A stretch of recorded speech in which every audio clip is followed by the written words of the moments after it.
नमस्कार दोस्तों, स्वागत है आपका मेरे YouTube चैनल पर। आज की हमारी कहानी है इंसान की असली पहचान धन दौलत से नहीं, व्यवहार और आदतों से होती है। हमेशा की तरह कहानी को शुरू करें। इससे पहले यदि आप चैनल पर नए हैं तो चैनल को प्लीज़ लाइक, शेयर और सब्सक्राइब करना ना भूलें। तो चलिए शुरू करते हैं आज की कहानी। इंसान की असली पहचान धन दौलत से नहीं, व्यवहार और आदतों से होती है। किसी इंसान की असली पहचान धन दौलत से नहीं, बल्कि उसके व्यवहार और आदतों से होती है। इस संबंध में एक कथा प्रचलित है। कथा के अनुसार पुराने समय में किसी राजा के दरबार में एक अनजान व्यक्ति काम मांगने पहुंचा। राजा ने उससे पूछा कि तुम्हारी खासियत क्या है? व्यक्ति ने जवाब दिया कि राजन, मैं किसी भी इंसान और जानवर को देखकर उनके बारे में सब कुछ बता सकता हूँ।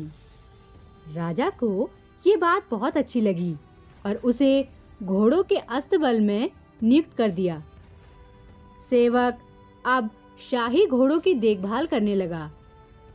कुछ दिन बाद राजा ने अपने सबसे प्रिय घोड़े के बारे में सेवक से पूछा।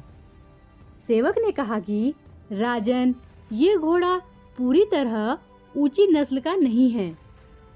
ये सुनकर राजा ने तुरंत उस व्यक्ति को बुलवाया जिससे ये घोड़ा खरीदा था।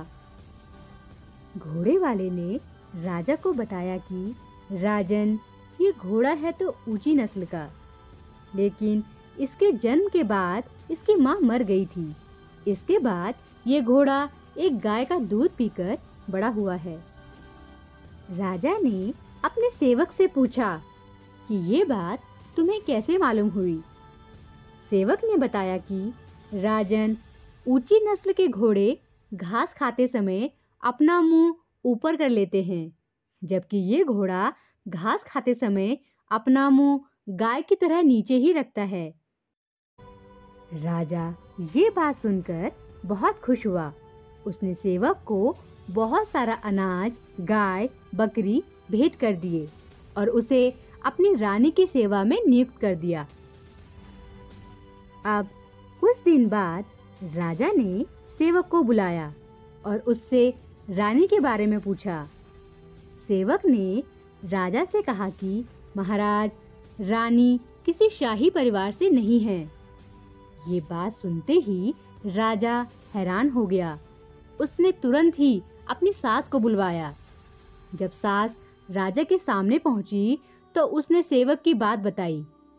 राजा की सास ने कहा कि ये बात सही है।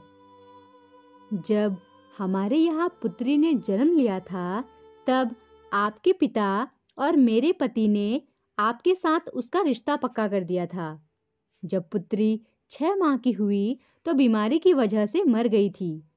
हम नहीं चाहते थे कि आपके परिवार से हमारा रिश्ता टूटे, इसीलिए हमने एक सेविका की बच्ची को गोद ले लिया था और उसी से आपका विवाह हुआ है। राजा ने सेवक से पूछा कि तुम्हें रानी के बारे में ये बात कैसे मालूम हुई? सेवक ने कहा कि राजन, महारानी का व्यवहार सेवकों के प्रति बहुत खराब है। इन्हें ये नहीं मालूम कि किसी सेवक से कैसे बात करनी चाहिए, जबकि शाही परिवार की महिलाएं सेवकों से बहुत अच्छी तरह पेश आती हैं। राजा ये बातें सुनकर बहुत खुश हो गया। उसने सेवक को अनाज, गाय और भेड़ बकरियां उपहार में दे दी और उसे अपनी सेवा में नियुक्त कर दिया। कुछ समय बाद एक दिन राजा ने सेवक को बुलाया और अपने बारे में पूछा। सेवक ने कहा कि राजन, मैं सच तो बता दूं, लेकिन आप मुझे वचन दें कि मुझे जान से नहीं मारेंगे। राजा ने वचन दे दिया। सेवक ने कहा कि आप राजा हैं, लेकिन शाही परिवार से नहीं हैं। ये बात सुनते ही राजा क्रोधित हो गया, लेकिन अपने दिए वचन के कारण सेवक को छोड़ दिया। राजा तुरंत ही अपनी माँ के पास पहुंचा। माँ ने कहा कि सेवक की बात सच है। जब हमारी कोई संतान नहीं हो रही थी तो तुम्हें एक चरवाहे से गोद ले लिया था। अब राजा ने सेवक से पूछा कि तुम्हें ये बात कैसे मालूम हुई। सेवक ने बताया कि राजन, जो शाही परिवार से होता है, वह खुश होकर सेवकों को हीरे जवाहरात भेंट करता है, लेकिन आपने हर बार मुझे अनाज, भेड़ बकरियां ही उपहार में दी हैं। ऐसा कोई चरवाहा ही कर सकता है। इस कथा की सीख यह है कि किसी इंसान की पहचान उसके धन दौलत से नहीं होती, बल्कि व्यक्ति के व्यवहार और आदतों को देखकर ही हम व्यक्ति की परख कर सकते हैं।